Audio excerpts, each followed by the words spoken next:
Welcome to class number 39, the resurrection of Lazarus, taken from John chapter 11. This was the most eminent miracle performed by the Lord before the end of his earthly ministry. He resurrected the dead who was already decomposing. After that, all people desired to make him king, so it became the decisive cause for his enemies to seek to kill him.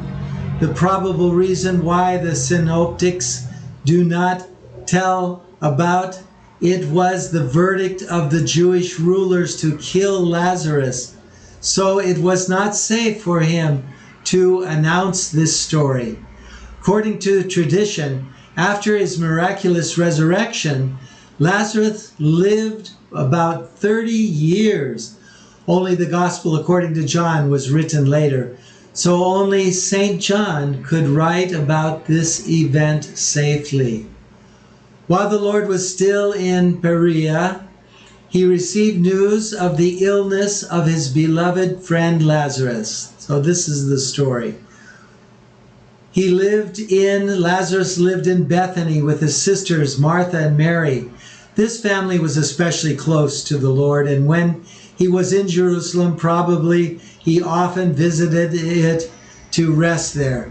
The sisters sent to say to the Lord, "Behold, your friend is dying, is hurting, is ill," in the hope that the Lord himself would hurry to come to them to heal the sick person. But the Lord did not hurry, but stayed in the place where he was for 2 more days, saying that this disease is not unto death, but for the glory of God, so that the Son of God may be glorified for its sake. He knew that Lazarus would die, and if he said that his illness was not unto death, it was because he intended to resurrect him. Only 2 days later, when Lazarus had already died, the Lord decided to go to Judea. His disciples knew about the danger threatening him in Judea and reminded him that recently the Jews wanted to stone him in Jerusalem. But the Lord wanted to root in them the idea of necessity and inevitability of the suffering and death of their teacher. He said, "Anyone who walks in the daytime will not stumble," meaning that he still has time determined from above to complete his deeds. Then the Lord points to the first goal of the journey to Judea.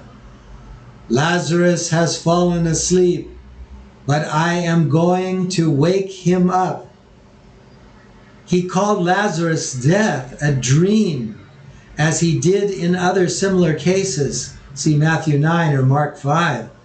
The disciples told, "If he has fallen asleep, he will recover," trying to divert the teacher from traveling to Judea.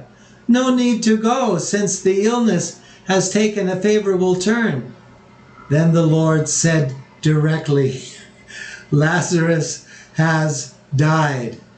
At the same time, Jesus added that he rejoiced for the apostles that he was not in Bethany when Lazarus was ill, because the healing of his illness could not strengthen their faith in him as much as the great miracle of his resurrection. Seeing the inevitability of this journey, Thomas expressed the commitment of the disciples to follow Christ even up unto the death. We will also go and die with him. When they approached Bethany, it turned out that Lazarus had been in the tomb for 4 days. Bethany was half an hour away from Jerusalem, so there were many people before the feast of Passover. Martha, hearing about the Lord coming, hurried to meet him, without even telling her sister, who was sitting at home in great sorrow.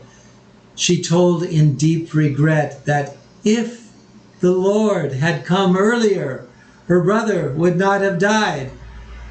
Faith in the Lord, however, gives her the confidence that even now, not everything is lost, that a miracle can happen. I know that God will give you what you ask, the Lord directly tells her. Your brother will rise again. As if checking herself whether she is not mistaken and wanting to encourage the Lord to clarify these words, Martha says, I know that he will rise again at the resurrection on the last day. Martha expressed faith that God would fulfill every request of Jesus.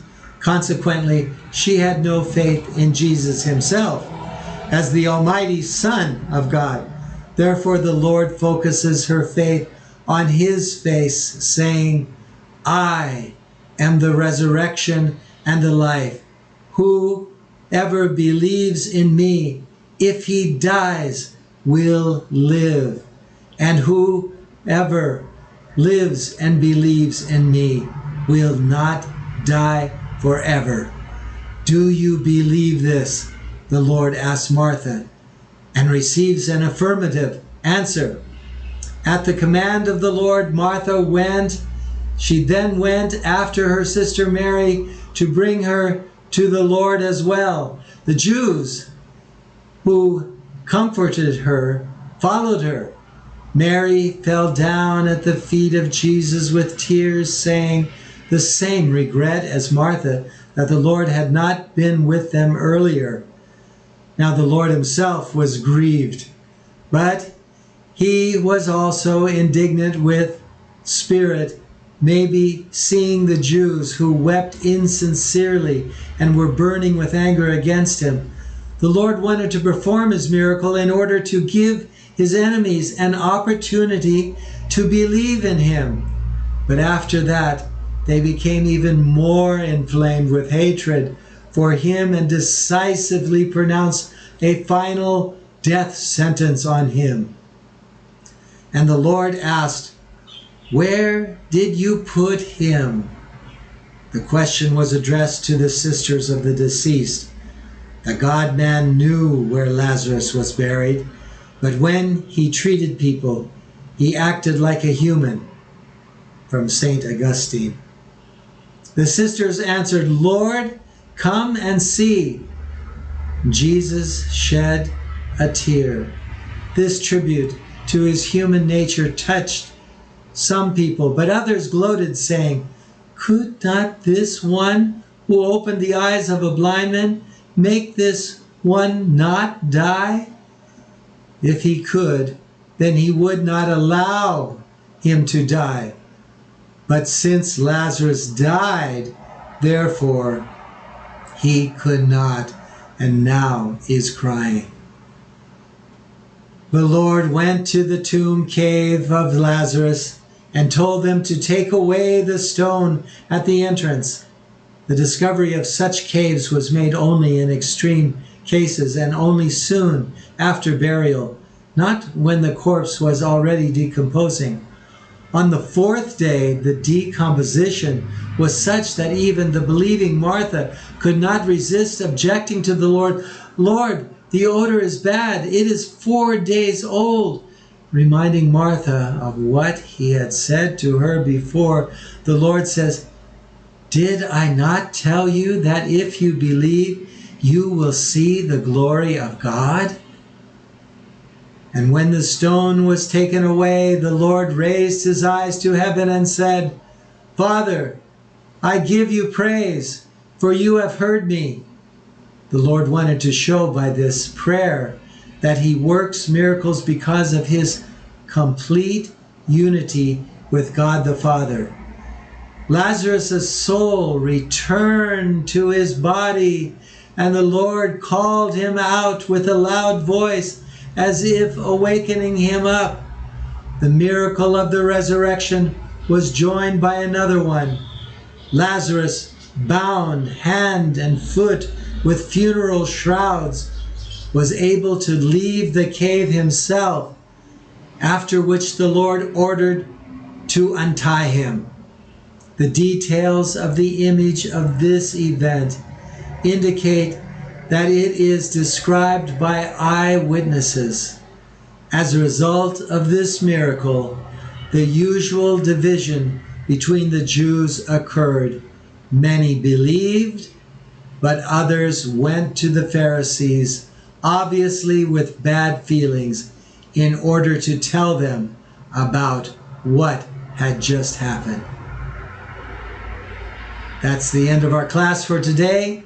See you in the next one. Bye-bye.